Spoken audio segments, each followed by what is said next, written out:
Si vous faites partie de l'un de ces trois types de personnes, je suis désolé pour vous parce que dans la vraie vie, vous allez passer tout votre temps à vous saboter sans même vous en rendre compte. Je m'explique, chaque personne, elle est construite comme un personnage de jeu vidéo, avec ses compétences, ses attraits, ses spécificités. Certains vont s'accorder ensemble et d'autres vont se faire la guerre. Le premier type, c'est les personnes qui sont procrastinatrices et qui sont perfectionnistes à la fois. C'est des personnes qui sont pas flemmardes, c'est des personnes qui sont coincées entre leur envie de réussir et leur peur que ce soit pas assez. Alors elles vont tout repousser en attendant le moment parfait, mais ça n'arrivera jamais. Elles pensent attendre les bonnes conditions, mais en vrai, elles se protègent de la honte de paraître moyen, de rater, que les autres les voient essayer. Leur cerveau, il préfère l'illusion d'un futur qui serait parfait par rapport à un présent qui serait imparfait. En deuxième, on a le type de personnes qui sont à la fois sensibles et à la fois fières. Ça, c'est les personnes qui vont tout ressentir, mais qui ne vont rien dire. Elles vont minimiser, elles vont faire des blagues pour changer de sujet, elles vont dire que ça va alors que ça ne va pas, mais le problème, c'est que leur corps, lui, il va tout encaisser. La gorge se resserre, le corps bat plus vite, le ventre est tendu, les insomnies, maux de tête,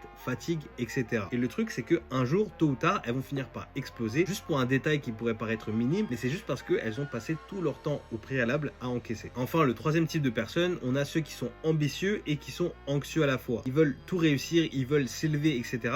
Mais dans leur tête, c'est beaucoup de « et si je rate ? Et si je déçois quelqu'un ? Et si c'est pas assez ? Et si on me voit rater ? Etc. » Du coup, elles vont bosser davantage, elles vont moins dormir, elles vont vouloir tout contrôler. Ces personnes, elles pensent que la pression les rend meilleures, mais en fait, elles s'épuisent en réalité. La pression, elle peut les faire courir vite, mais pas loin.